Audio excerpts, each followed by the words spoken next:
झरनों के बीच बहू की ठंडी रसोई। एक गरीब परिवार भीषण गर्मी में बिना पंखे और सुविधाओं के बिना अपना जीवन गुजार रहा होता है।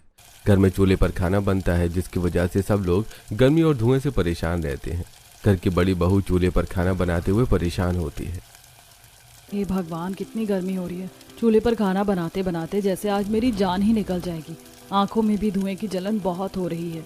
विमला को सांस की बीमारी होती है और उसे धुएं से एलर्जी भी होती है। अरे माँ जी, आपको फिर से सांस लेने में परेशानी हो रही है क्या? हाँ बेटी, न जाने भगवान कब हमारी ये गरीबी दूर करेगा और इस घर से चूल्हा बाहर करेगा। इस चूल्हे ने तेरी माँ की तबीयत और खराब कर दी है। पिताजी, मैं अभी माँ के लिए झरने से ठंडा ठंडा पानी लेकर आती हूँ। काजल जल्दी से झरने से ठंडा पानी लेकर आती है और सोनी विमला की कमर और हाथ पैर दबाने लगती है, जिससे विमला को थोड़ी राहत मिलती है। एक तो गरीबी, ऊपर से मेरी ये बीमारी। दिन रात अंकित खेत में मेहनत करता है, लेकिन उसकी कमाई से तो पूरे घर का खर्च भी ठीक से नहीं चल पाता। हे भगवान, आखिर गरीब होने की इतनी बड़ी सजा क्यों दे रहा है? गर्मी में घर में छत का पंखा तक नहीं है।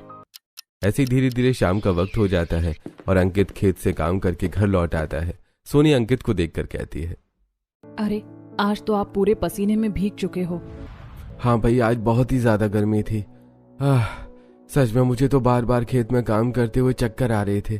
वो तो शुक्र है खेत के पास ही झरना है, जिसमें जाकर मैं डुबकी लगा लेता हूँ और थोड़ी ठंडक महसूस हो जाती है, वरना ये गर्मी तो जान ही निकाल देगी। आपकी ही तरह मेरा भी गर्मी से बुरा हाल है। चूल्हे के सामने तो सच में बिल्कुल भी बैठा नहीं जाता। घर में पंखा भी नहीं है।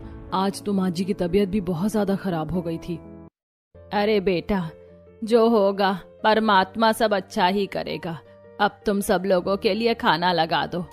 सोनी चूल्हे पर पूरे परिवार के लिए खाना बनाती है और सभी लोग जमीन पर बैठकर एक साथ खाना खाने लगते हैं। मम्मी, मुझे तो बहुत गर्मी लग रही है। मुझसे तो गर्मी के मारे खाना भी नहीं खाया जा रहा। तभी सोनी हाथ का पंखा लेकर आती है और सब लोगों को हवा करने लगती है। खाना खाने के बाद सब लोग गर्मी से बहुत परेशान होकर घर के बाहर आकर बैठ जाते हैं। हे भगवान, अंदर तो इतनी घुटन हो रही है, न जाने रात को कैसे सोया जाएगा। अरे भगवान, अंदर गर्मी और बाहर मच्छर, न जाने आज की रात कैसे कटेगी। वैसे ही दिन भर काम करके इतना ज्यादा थक जाते हैं, ऊपर से गर्मी ने जीना हराम कर रखा है। पता नहीं कब जाएगी ये गर्मी। अरे भाई, बाहर तो बहुत मच्छर हो रहे हैं। बेटा, हर रोज की तरह आज भी घर के अंदर ही चटाई बिछाकर सो जाते हैं। अरे बेटा सोनी, मैं ये बोल रही थी कि तुम घर में थोड़ा थोड़ा पानी छिड़क दो, इससे घर में थोड़ी ठंडक बनी रहेगी। हाँ जी, आप सही बोल रही हो। मैं भी घर में पानी छिड़क देती हूँ, कम से कम थोड़ी तो घर में राहत मिलेगी।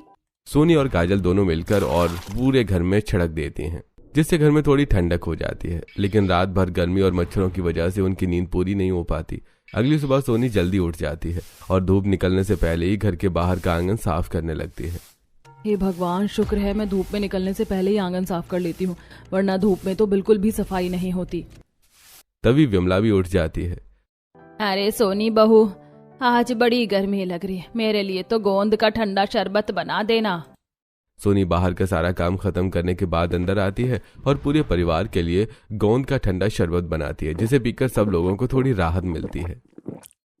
अरे भाई, मैं तो खेत में काम करने जा रहा हूँ, तुम मेरा खाना खेत में आज भिजवा देना। हाँ जी ठीक है, मैं पूरे परिवार के लिए खाना बना दूंगी और आपका खाना खेत में भिजवा दूंगी। आप खेत में पेड़ की छांव और झरने की ठंडी फुहार के साथ आराम से खाना खा पाओगे। इसके बाद काजल और सोनी मिलकर पूरे परिवार के लिए खाना बनाती हैं और सोनी अंकित का खाना लेकर खेत की तरफ चली जाती है। सोनी खेत से वापस घर लौट रही होती है, तभी पड़ोसन कमलावती उसे रास्ते में मिल जाती है। हे भगवान, कितनी गर्मी हो रही है। इतनी गर्मी में तुम पूरे परिवार के लिए चूल्हे पर खाना बना लेती हो, और अंकित बेटा भी दिन रात इतनी गर्मी में खेत में काम करता रहता है। ऊपर से तुम्हारे छोटे देवर राजन की पढ़ाई का सारा बोझ भी तो अंकित के कंधों पर आ गया है। हाँ आंटी जी, आप बात तो सही बोल रही हो, लेकिन क्या कर सकते हैं, जिम्मेदारियों से भागा थोड़ी जाता है। आज राजन पढ़ रहा है, कल को कामयाब भी तो हो जाएगा। ऐसा बोलकर सोनी अपने घर आ जाती है। इसी तरह कुछ दिन बीतते रहते हैं। कुछ दिन बाद अंकित के फोन पर राजन का कॉल आता है। विमला जल्दी से फोन उठाती है। कैसा है मेरा प्यारा बेटा? मुझे तो तेरी बहुत याद आ रही थी। हाँ माँ, मुझे भी आप लोगों की बहुत याद आ रही है, और अब तो जल्दी मेरा कॉलेज पूरा होने वाला है। मैं जल्दी घर आने वाला हूँ। ऐसा बोलकर राजन फोन रख देता है। इसी तरह कुछ दिन बीत जाते हैं और राजन का कॉलेज भी पूरा हो जाता है। कॉलेज खत्म होने के बाद राजन रजनी से मिलने जाता है। रजनी, अब मेरा कॉलेज पूरा हो चुका है और तुम्हें तो पता ही है कि अब मेरा परिवार मेरी पढ़ाई पर और पैसे नहीं लगा सकता। मुझे गांव जाकर भैया के साथ खेती में हाथ बटाना ही होगा। राजन, तुम्हें बहुत अच्छे से पता है कि मैं तुमसे बहुत प्यार करती हूँ। अगर तुम घर जाओगे तो मैं भी तुम्हारे साथ जाऊंगी। अब मैं तुमसे दूर नहीं रह सकती। मुझे तुमसे शादी करनी है। देखो रजनी, मैं भी तुमसे बहुत प्यार करता हूँ, लेकिन तुम जानती हो कि मैं कितने गरीब परिवार से हूँ। वहाँ की गर्मी तुम बिल्कुल भी बर्दाश्त नहीं कर पाओगी। तुम हमेशा एसी में पली बड़ी हो। तुम हमारे घर में एडजस्ट नहीं कर पाओगी। नहीं राजन, मैं तुम्हारे लिए सब कुछ करूंगी, बस तुम मुझसे शादी कर लो। अच्छा ठीक है, अगर तुम यही चाहती हो तो तुम भी अपने मम्मी पापा को अपने दिल की सारी बात बता देना और मैं भी अपने परिवार को सब कुछ बता दूंगा। अगले ही दिन रजनी अपने पिता नरेश और माँ शांति के पास जाती है। पापा, मैं राजन से बहुत प्यार करती हूँ। मैं उसी से शादी करना चाहती हूँ। मैं जानती हूँ वो बहुत गरीब है, लेकिन मुझे ये भी पता है कि वही मेरा सबसे अच्छे से ख्याल रख सकता है। मैं उसके अलावा किसी और से शादी नहीं करूंगी। नरेश रजनी को बहुत समझाने की कोशिश करता है, लेकिन रजनी उसकी एक भी बात नहीं मानती। ठीक है बेटा, हम तुम्हारी खुशी में खुश हैं। हमने तुम्हें बड़े ही लाड प्यार से पाला है। तुम्हें गर्मी बिल्कुल भी बर्दाश्त नहीं होती और गाँव में तुम वहाँ उन सबके साथ कैसे रहोगी। माँ, इस दुनिया में प्यार से बढ़कर कुछ नहीं होता और मैं सिर्फ राजन से प्यार करती हूँ। वहीं दूसरी तरफ राजन भी घर पर फोन करके अपने परिवार को सारी बात बता देता है। रामलाल और विमला भी शादी के लिए मान जाते हैं। कुछ दिनों बाद अंकित का पूरा परिवार रजनी के घर रिश्ता लेकर आता है। अरे वाह, बहू तो बिल्कुल चांद के टुकड़े जैसी है, लेकिन ना जाने हमारे गरीब घर में ये रह भी पाएगी या नहीं। इसके बाद दोनों परिवार आपस में बात करते हैं और रिश्ता पक्का कर देते हैं। धीरे धीरे कुछ दिन बीतते हैं और फिर राजन और रजनी की शादी हो जाती है। गृह प्रवेश के रस्म के समय मोहल्ले की कई औरतें भी वहां खड़ी होती हैं।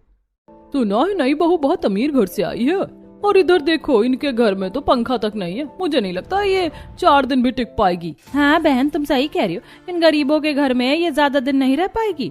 अरे बहन जी, आप हमारी खुशियों में शामिल होने आई हो या फिर हमें हमारी गरीबी का ताना मारने आई हो? विमला की बात सुनकर सभी पड़ोसिनें वहां से चली जाती हैं। जैसे ही रजनी घर के अंदर प्रवेश करती है, वो पूरे घर को ध्यान से देखने लगती है। टूटी हुई छत, घर में पंखा तक नहीं, एक ही कमरे में पूरा परिवार और उसी में चूल्हा। ये सब देखकर रजनी सोच में पड़ जाती है। रजनी, मैंने तुम्हें पहले ही कहा था कि तुम मेरे घर में एडजस्ट नहीं कर पाओगी। नहीं राजन, आप देख लेना, देखना मेरा प्यार ही मेरी ताकत बनेगा और मैं पूरे परिवार के साथ अच्छे से रहूंगी। धीरे धीरे शाम का समय होने लगता है। तभी सोनी जैसे ही चूल्हा जलाती है, पूरे घर में धुआं फैल जाता है, जिसकी वजह से विमला को फिर से जोर जोर से खांसी आने लगती है। वहीं दूसरी तरफ धुएं और गर्मी की वजह से रजनी को घुटन महसूस होने लगती है। चूल्हे की आग से पूरा घर और भी ज्यादा तपने लगता है। हे भगवान, कितनी गर्मी है और इन्होंने इसी घर में चूल्हा भी जला लिया। मैं यहाँ कैसे सोऊंगी? अरे भाभी, आप किस सोच में पड़ गई? चलिए, सोनी भाभी ने सब लोगों के लिए खाना बना दिया है। खाना खाकर आराम से सो जाइए। इसके बाद सभी लोग एक चटाई पर बैठकर खाना खाते हैं। खाना खाने के बाद काजल सब लोगों के लिए चटाई बिछा देती है और सभी लोग सोने के लिए लेट जाते हैं। राजन, यहाँ कितनी गर्मी हो रही है। मुझसे तो नीचे लेटा भी नहीं जा रहा और देखो कितने मच्छर काट रहे हैं। देखो रजनी, हमारे घर के हालात ऐसे ही हैं। धीरे धीरे तुम्हें भी इन सब की आदत हो जाएगी। अब तुम आराम से सो जाओ। लेकिन रजनी को पूरी रात नींद नहीं आती। तभी देर रात सोनी उठती है और देखती है कि रजनी पूरे कमरे में इधर उधर घूम रही है। रजनी, तुम्हें क्या हुआ? लगता है तुम्हें बहुत गर्मी लग रही है और नींद भी नहीं आ रही। हाँ दीदी, बिल्कुल भी नींद नहीं आ रही। रुको, मैं तुम्हारे लिए सूती चादर पानी में भिगो कर लाती हूँ। तुम इसे ओढ़ लेना और ये हाथ का पंखा भी रख लो। रात भर इससे हवा करती रहना, तुम्हें गर्मी कम लगेगी। ऐसे करते करते पूरी रात निकल जाती है और अगली सुबह रजनी तैयार होकर अपनी पहली रसोई की रस्म अच्छे से करने लगती है। तभी सोनी वहां आ जाती है। अरे रजनी, ये तुम क्या कर रही हो? मुझे पता है तुमसे तो चूल्हे में आग भी नहीं जलेगी। हाँ भाभी, आप मेरे लिए चूल्हे में आग जला दीजिए, तब तक मैं सब्जियां काट लेती हूँ।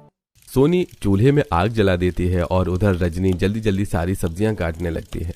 तुम बिल्कुल भी फिक्र मत करो, मैं तुम्हारे साथ हूँ और हम दोनों मिलकर पूरे घर का काम अच्छे से कर लिया करेंगे। सोनी रजनी की मदद करने लगती है। भाभी, मीठे में क्या बनाऊं? तुम मीठे में हलवा बना लेना। जैसे रजनी चूल्हे के सामने बैठकर हलवा बनाना शुरू करती है, वो पसीने से तरबतर हो जाती है। धुएं की वजह से उसकी आंखों में जलन होने लगती है, लेकिन फिर भी रजनी हिम्मत नहीं हारती और पूरे मन से सब लोगों के लिए हलवा बनाती है। इस तरह सोनी और रजनी मिल बांटकर पूरे परिवार के लिए खाना बनाती है। इसके बाद सभी लोग एक साथ चटाई पर बैठकर खाना खाने लगते हैं। अरे वाह, आज खाना तो बहुत ही अच्छा बना है। हाँ पिताजी, खाना तो अच्छा बनेगा ही। आज हमारी शहरी बहू ने जो बनाया है। काजल की बात सुनकर सब लोग हंसने लगते हैं। हाँ, आज तो खाना सच में बहुत अच्छा बना है। इसी तरह प्यार से रजनी की पहली रसोई की रस्म पूरी हो जाती है। घर का सारा काम खत्म करने के बाद सोनी रजनी से बात करती है। अरे रजनी, चलो, घर में पानी नहीं है और हमें झरने से पानी भरकर लाना है। इसके बाद सोनी और रजनी घड़े उठाकर झरने की तरफ चली जाती हैं। जैसे दोनों झरने के पास पहुंचती हैं, वहां की ठंडी हवा और हरियाली देखकर रजनी खुश हो जाती है। यहाँ कितना सुकून है। देखो कितना ठंडा पानी और कितनी अच्छी हवा चल रही है। चारों तरफ हरियाली ही हरियाली है। मेरा तो बिल्कुल भी मन नहीं कर रहा यहाँ से जाने का। घर में तो इतनी घुटन रहती है। ऐसी बातें करते हुए दोनों वापस घर लौट आती हैं। अरे दीदी, यहाँ आते ही फिर से वही घुटन शुरू हो गई। दीवारों से भी जैसे गर्म हवा निकल रही है। सच में मुझे तो झरने के पास बहुत अच्छा लग रहा था। अरे बहू, तो तुम पूरा दिन झरने पर ही रहा करो। घर का काम तो बड़ी बहू संभाल ही लेगी। अरे मम्मी जी, मैं ऐसे नहीं बोल रही थी। आप तो मेरी बात का बुरा मान गई। अरे आप लोग बस भी कीजिए। एक तो इतनी गर्मी हो रही है और ऊपर से आप लोग अपना दिमाग भी गर्म कर रहे हो। तभी पड़ोसन सुजाता उनके घर आ जाती है। अरे सुजाता बहन, आज कैसे आना हुआ? आओ, अंदर आओ। अरे बहन, क्या बताऊं, इस गर्मी में तो घर से बाहर निकलना भी जैसे आग में चलने जैसा लग रहा। और तुम्हारे यहाँ तो मुझसे खड़ा भी नहीं हुआ जा रहा। खैर, मैं तो तुम्हें प्रसाद देने आई थी। मेरा बेटा माता रानी के दर्शन करने गया था। मैं तो माता रानी से यही दुआ करती हूँ कि तुम लोगों का घर जल्दी से ठीक हो जाए और इस गर्मी से तुम्हें छुटकारा मिले। अब मुझे और घरों में भी प्रसाद देने जाना है। ऐसा बोलकर सुजाता वहाँ से चली जाती है। हे भगवान, ज्यादा कुछ नहीं तो कम से कम हमारी रसोई को ही ठंडी रसोई बनवा दो। रजनी की ये बात सुनकर सोनी जोर जोर से हंसने लगती है। धीरे धीरे दोपहर का समय हो जाता है। तभी गोलू स्कूल से घर वापस आता है। मम्मी, आज कितनी गर्मी हो रही है। मैं तो जल्दी से झरने पर नहाने जा रहा हूँ। तब तक आप मेरे लिए कुछ खाने का बना देना। मुझे बहुत जोर की भूख लगी है। गोलू बेटा, तुम्हें पता है ना कितनी गर्मी हो रही है और चूल्हे पर खाना बनाने में कितनी दिक्कत होती है। लेकिन गोलू उसकी एक भी बात नहीं सुनता और जिद करने लगता है। जब तक मैं वापस आऊँ तब तक आप मेरे लिए खाना बना देना। ठीक है बाबा, मैं तुमसे नहीं जीत सकती। तुम जाओ नहाने, मैं तुम्हारे लिए खाना बना देती हूँ। इसके बाद सोनी इतनी गर्मी में फिर से चूल्हे पर खाना बनाने लगती है। थोड़ी देर बाद गोलू झरने से नहाकर घर वापस आता है और खाना खाने लगता है। लेकिन घर में बार बार चूल्हा जलने की वजह से आज विमला की तबीयत बहुत ज्यादा खराब हो जाती है। उसे सांस लेने में बहुत दिक्कत होने लगती है और वो लंबी लंबी सांसें लेने लगती है। अरे भगवान, क्या हुआ तुम्हें? तुम ठीक तो हो ना? विमला के मुंह से आवाज तक नहीं निकल पाती। सोनी और रजनी बहुत घबरा जाती हैं। सोनी जल्दी से विमला को ठंडा पानी पिलाती है और रजनी उनके पैरों की मालिश करने लगती है और काजल कमर दबाने लगती है। ये सब घर में चूल्हे की वजह से हो रहा है। माँ को पहले से ही सांस लेने में बहुत परेशानी होती है और अब तो उनकी ये दिक्कत दिन प्रतिदिन बढ़ती ही जा रही है। हमारे पास इतने पैसे भी नहीं है कि माँ का कहीं अच्छा इलाज करवा सके। एक तो गरीबी, ऊपर से गर्मी। सोनी बेटा, मुझे लगता है कि अब तुम्हें चूल्हा बाहर आंगन में रख लेना चाहिए। कम से कम तुम्हारी सासू माँ को सांस लेने में दिक्कत तो नहीं होगी। और बेटा, हमारे पास इतने पैसे भी नहीं है कि हम इसके ऊपर कुछ खर्च कर सके। ठीक है पिताजी, मैं आज शाम को ही चूल्हा आंगन में रख दूंगी। शाम का समय होता है और सोनी चूल्हे को बाहर आंगन में रख देती है। इसके बाद वो बाहर चूल्हे पर ही पूरे परिवार के लिए गर्मी में पसीने से तरबतर होकर खाना बनाती है। रात को सभी लोग खाना खाते हैं और फिर सो जाते हैं। तभी सोनी भी उठकर बाहर आती है और देखती है कि रजनी चूल्हे पर खाना बना रही है। अरे रजनी, तुम इतनी जल्दी क्यों उठ गई? खाना तो मैं बना लेती, तुम घर का बाकी काम देख लेती।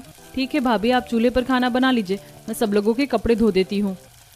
इसके बाद सोनी चूल्हे पर पूरे परिवार के लिए खाना बनाती है और रजनी धूप में बैठकर हाथ से पूरे परिवार के कपड़े धोने लगती है। तभी राजन वहां आता है। हे भगवान, कितनी गर्मी हो रही है। आज तो लगता है खेत में काम करना बहुत मुश्किल हो जाएगा। अरे भाई, खेत में नहीं काम करेंगे तो घर का गुजारा कैसे चलेगा? थोड़ी देर बाद सोनी सब लोगों के लिए खाना बना देती है। खाना खाने के बाद अंकित और राजन खेत में काम करने के लिए चले जाते हैं। भाभी, घर में जो पानी था उससे मैंने सारे कपड़े धो दिए और अब घर में पानी भी नहीं है। हमें झरने से पानी लेने चलना चाहिए। इसके बाद दोनों पानी भरने के लिए झरने की तरफ चली जाती हैं। भाभी, सच में मुझे तो झरने के पास आकर ऐसा लगता है जैसे मैं स्वर्ग में आ गई हूँ। घर में तो गर्मी के मारे मेरी बुरी हालत रहती है। मेरा तो मन करता है कि मैं यहीं पानी में डुबकियां लगाती रहूं। देखो ना, ये ठंडा ठंडा पानी कितना अच्छा लग रहा है। सोनी और रजनी झरने के पानी में पैर डालकर बातें कर रही होती हैं बैठी हुई। तभी अंकित और राजन भी वहां आ जाते हैं। अरे भाई, तुम दोनों यहाँ क्या कर रही हो? घर का काम नहीं है क्या?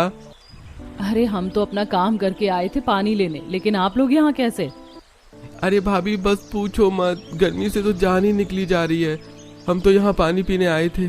सच में इतनी गर्मी में तो हालत खराब हो जाती है। अब कुछ देर झरने के ठंडे पानी में बैठेंगे और ठंडी ठंडी हवा का आनंद लेंगे तो थोड़ा सुकून मिलेगा। इसके बाद सभी लोग कुछ देर बैठकर बातें करते हैं। इसी तरह कुछ दिन बीतते रहते हैं। एक दिन रजनी चूल्हे पर खाना बना रही होती है। तभी अचानक उसे चक्कर आ जाता है और वो बेहोश होकर गिर पड़ती है। तभी अंदर से सोनी बाहर आती है और रजनी को बेहोश पड़ा देखकर घबरा जाती है। हे भगवान, क्या हो गया रजनी? तुम ठीक तो हो ना? सोनी जल्दी से रजनी के चेहरे पर पानी के छींटे मारती है और उसे अंदर ले जाकर चटाई पर लिटा देती है। वहीं काजल हाथ के पंखे से उसे हवा करने लगती है। हे भगवान, मेरे ऊपर तो पहले ही परेशानी कम थी, कम से कम मेरी बहू बेटी को तो ठीक ठाक रखो। अरे भगवान, शुभ शुभ बोलो। मैं अभी डॉक्टर को बुलाकर लाता हूँ, देखते हैं बहू को क्या हो गया है। रामलाल जल्दी से डॉक्टर को लेकर आता है। डॉक्टर रजनी का चेकअप करती है और फिर मुस्कुराने लगती है। आप लोगों के लिए खुशखबरी है। डॉक्टर साहिबा, हम आपकी बात समझे नहीं। अरे आप बुआ बनने वाली हैं। आपके घर में एक नन्हा मेहमान आने वाला है। डॉक्टर की बात सुनकर पूरा परिवार खुशी से झूम उठता है और रजनी भी शर्म से मुस्कुराने लगती है। देखिए, बाकी सारी चीजें तो ठीक है, लेकिन अब आपको इनका बहुत ज्यादा ध्यान रखना होगा। इन्हें आराम की सख्त जरूरत है। अरे डॉक्टर साहिबा, आप चिंता मत करिए, मैं हूं ना। मैं अपनी देवरानी का बहुत अच्छे से ख्याल रखूंगी। कुछ देर बाद डॉक्टर वहां से चली जाती हैं। धीरे धीरे शाम का समय होने लगता है और अंकित और राजन दोनों भाई खेत से वापस घर आते हैं। अरे राजन, अब तो तुम्हारी जिम्मेदारियां और बढ़ चुकी हैं। तुम पापा बनने वाले हो। इतना सुनकर राजन खुश हो जाता है। हाँ माँ, आप सही कह रही हो। अब तो मेरी जिम्मेदारियां बढ़ गई हैं। मुझे दिन रात खेत में मेहनत करनी होगी। अरे भाई, बातें तो बहुत हो गई। मैंने तुम सब लोगों के लिए चूल्हे पर खाना बना दिया है। मुझे बहुत गर्मी लग रही है। आप सब जल्दी से खाना खा लीजिए, फिर मुझे घर का बाकी काम भी समेटना है। इसके बाद सभी लोग एक साथ बैठकर खाना खाने लगते हैं। अगली सुबह सोनी पूरे परिवार के लिए चूल्हे पर खाना बना रही होती है। वहीं रजनी घर का बाकी सारा काम संभाल लेती है। घर का काम खत्म करने के बाद सोनी और काजल झरने से पानी लेने के लिए चली जाती है। झरने के पास पहुंचते ही ठंडी हवा महसूस करके सोनी सुकून की सांस लेती है। अरे काजल, सच में यहाँ कितनी शांति है और घर में इतनी घुटन रहती है कि पूछो मत। चूल्हे पर खाना बनाते वक्त तो गर्मी से जान निकलने लगती है। मेरा तो मन करता है कि क्यों ना हम अपनी रसोई यहाँ बना ले और पूरा परिवार भी झरने के पास ही रहे। ठंडी ठंडी हवा और ठंडा ठंडा पानी, सच में बहुत सुकून मिलेगा। सोनी की बात सुनकर काजल हंसने लगती है। अरे भाभी, झरने के पास भी कहीं रसोई बनती है? आप भी ना कुछ भी सोच लेती हो। चलिए अब जल्दी घर चलिए, घर में सब इंतजार कर रहे होंगे और आपको तो पता ही है माँ कितनी जल्दी गुस्सा हो जाती है। दोनों बातें करते हुए कुछ देर बाद घर वापस आ जाती है और इसी तरह कुछ दिन बीतते रहते हैं। सोनी और काजल गर्मी में घर का सारा काम करती रहती हैं। वहीं रजनी घर में आराम करती और गर्मी की वजह से परेशान होकर अकेले बोर होती रहती। एक दिन रजनी सोनी के पास जाती है। दीदी, सच में मुझे घर में बहुत बोरियत महसूस होती है। मैं पूरा दिन अकेली रहती हूँ। माँ जी और बाबूजी तो अपनी बातों में लगे रहते हैं और आप भी पूरे दिन घर के काम में व्यस्त रहती हो। मेरा भी मन नहीं लगता। मेरा बहुत मन है कि आप मुझे कहीं बाहर झरने के पास लेकर चलो। हाँ, ये तो तुमने बिल्कुल सही कहा। चलो आज हम झरने पर ही चलते हैं। इसी बहाने मैं घर का पानी भी ले आऊंगी। इसके बाद दोनों बहुएं पानी लेने के लिए झरने की तरफ चली जाती है। झरने के पास पहुंचते ही रजनी खुश हो जाती है। हे भगवान, मुझे तो मेरा एसी मिल गया। सच में दीदी, यहाँ आकर मुझे बहुत सुकून मिलता है। क्यों ना हम यहीं रहने लगे और यहीं पर ही खाना पीना सब कुछ करें। हमारी रसोई भी यहीं बना ले। अरे तुमने तो मेरे मन की बात छीन ली।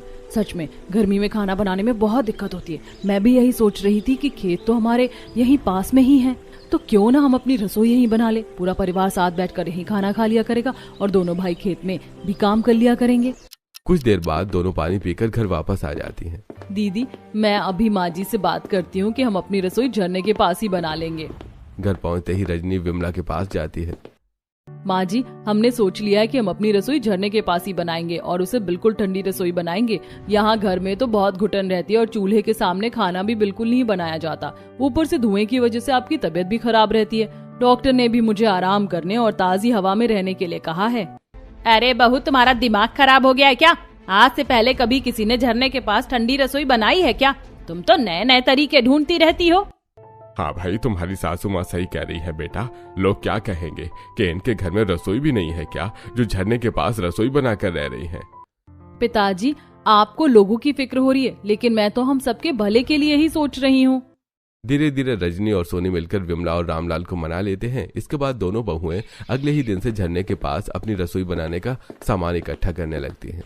अरे रजनी, ये तो बताओ हम झरने के पास रसोई बनाएंगे कैसे? अरे भाभी, सबसे पहले हमें जंगल से घास, बांस और बम्बू इकट्ठा करने चाहिए। हाँ भाभी, आप सही बोल रही हो। रजनी, तुम यहीं बैठो और जमीन को साफ कर लो, तब तक मैं और काजल जंगल से बम्बू, घास और लकड़ियाँ लेकर आते हैं। ठीक है दीदी, जब तक आप लोग आते हो मैं जमीन को अच्छे से तैयार कर लेती हूँ। तभी अंकित वहाँ आ जाता है। अरे तुम दोनों कहाँ जा रही हो? हम जंगल जा रहे हैं लकड़ियाँ लेने के लिए। चलो मैं भी तुम्हारे साथ चलता हूँ। इसके बाद अंकित भी उनके साथ जंगल चला जाता है। धीरे धीरे शाम होने लगती है और सभी लोग घास, बांस और लकड़ियाँ लेकर वापस लौट आते हैं। रात के समय ही सभी लोग मिलकर एक मजबूत छप्पर छत के लिए और 3 छोटे छोटे छप्पर दीवारों के लिए तैयार कर लेते हैं। अरे बहू, अब क्या पूरी रात यही निकालोगी? भूख भी लग रही है। घर जाकर कोई सी बहू खाना तो बना दो। माँ जी, खाना तो मैं यहीं पर ही बना दूंगी, बस मुझे थोड़ा वक्त दीजिए। इसके बाद रजनी मिट्टी का चूल्हा बनाकर तैयार कर देती है और उसी पर पूरे परिवार के लिए खाना बनाने लगती है।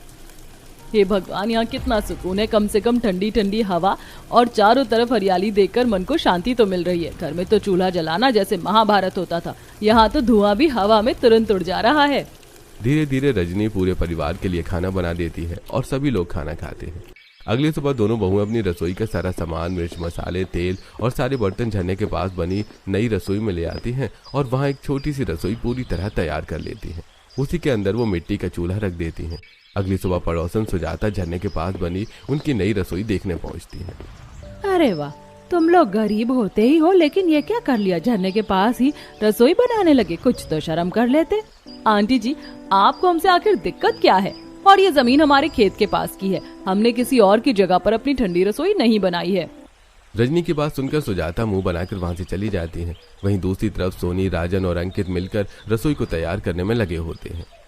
अरे ये जो बांस है ना, हम इन्हें सीधे झरने के पानी और चूल्हे के पास जोड़कर लगाएंगे, ताकि जब भी हवा का झोंका आए तो ठंडी ठंडी फुहार सीधे हमारी रसोई में आए। इससे हमारी रसोई बिल्कुल एसी की तरह ठंडी रहेगी।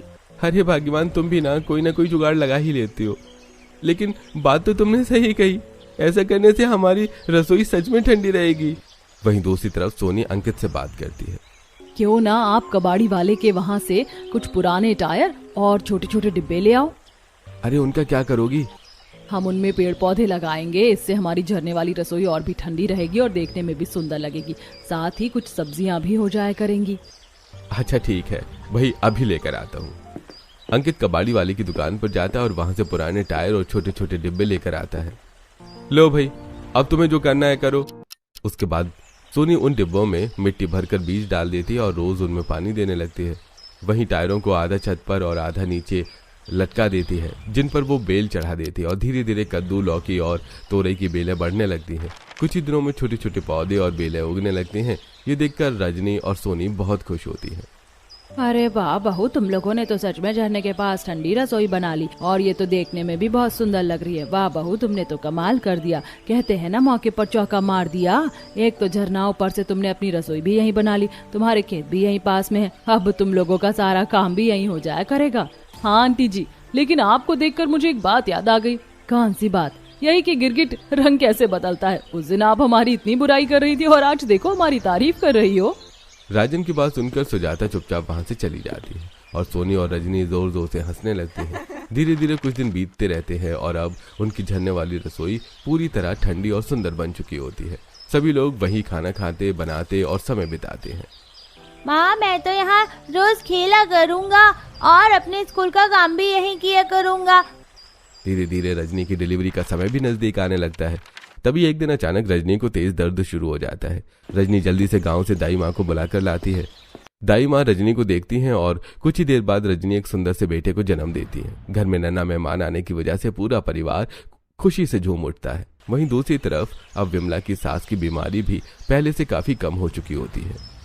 अरे माँ, अब तो आप पहले से काफी ठीक रहने लगी हो, वरना घर में घुटन की वजह से आपकी सांस की बीमारी बढ़ती ही जा रही थी। लेकिन झरने वाली रसोई में रहने से अब आपकी तबीयत भी ठीक रहने लगी है। हाँ बेटा, ये सब मेरी समझदार बहुओं का ही कमाल है। मैं ही इन्हें कितना गलत समझ रही थी। घर में तो बहुत घुटन और गर्मी रहती थी, लेकिन यहाँ सच में बहुत सुकून है। अब मोहल्ले के लोग आते जाते उनकी झरने वाली ठंडी रसोई को देखकर हैरान रह जाते और उसकी खूब तारीफ करते। दोपहर का समय होता है, तभी सोनी अंकित से बात करती है। मैं सोच रही थी कि अब हम सब यहीं रहने लगे हैं तो क्यों ना हम अपनी खेती भी और बढ़ा ले, उसमें सब्जियां भी होने लगेंगी और हम सब आपकी अच्छे से मदद भी कर पाएंगे। हाँ बेटा, अब रसोई भी खेत के पास ही है, तो आने जाने में भी कोई दिक्कत नहीं होगी। सब लोग मिल बांट कर खेती बाड़ी का काम अच्छे से संभाल लिया करेंगे। धीरे धीरे रात का समय होने लगता है। सभी लोग खाना खाने के बाद चटाई बिछाकर लेटने लगते हैं। अरे भाई, नीचे लेटते लेटते अब तो मेरी कमर में भी दर्द रहने लगा है। पिताजी, मैं कल सुबह ही आपके लिए एक गद्देदार चटाई बना दूंगी, जिस पर सोकर आपको आराम भी मिलेगा और आपकी कमर में दर्द भी नहीं होगा। अगली सुबह सोनी और रजनी जल्दी जल्दी घर का काम खत्म करते हैं और खेत से बड़ी बड़ी घास काट कर ले आती हैं। इसके बाद दोनों घास को सुई से सिलकर गद्देदार चटाई बना लेती हैं। अब पूरा परिवार रात को घास की चटाई पर चादर बिछाकर आराम से सोता है। वहीं दोनों बहुएं रसोई में पानी का छिड़काव भी कर देती हैं ताकि ठंडक बनी रहे। बहू, सच में जैसे ही हवा का झोंका आता है, बैम्बो की रास्ते ठंडी हवा सीधे रसोई के अंदर पहुंच जाती है, जिससे वहां और भी ज्यादा ठंडक हो जाती है। अब हम सब सुकून से अपनी नींद पूरी कर लेते हैं। इसी तरह कुछ दिन बीतते रहते हैं। तभी एक दिन अचानक रजनी के माँ बाप उनसे मिलने गांव आते हैं। वो देखते हैं कि उनकी बेटी झरने के पास बनी ठंडी रसोई में पूरे परिवार के साथ बहुत खुश है। बेटा, मुझे माफ कर देना। मुझे लगता था कि पैसा ही सब कुछ होता है, लेकिन तुमने मुझे गलत साबित कर दिया। परिवार और प्यार से बढ़कर इस दुनिया में कुछ भी नहीं है। मेरी बेटी कितनी समझदार हो गई है, अपने पूरे परिवार को कितने प्यार से एक साथ जोड़कर चल रही है। अपने माँ बाप की बातें सुनकर रजनी भावुक हो जाती है और खुशी से उनको गले लग जाती है। कुछ देर बाद नरेश चारों तरफ देखकर मुस्कुराने लगता है। अरे वाह, सच में तुम्हारी ये झरने वाली रसोई तो इतनी ठंडी है जैसे किसी एसी में बैठे हो।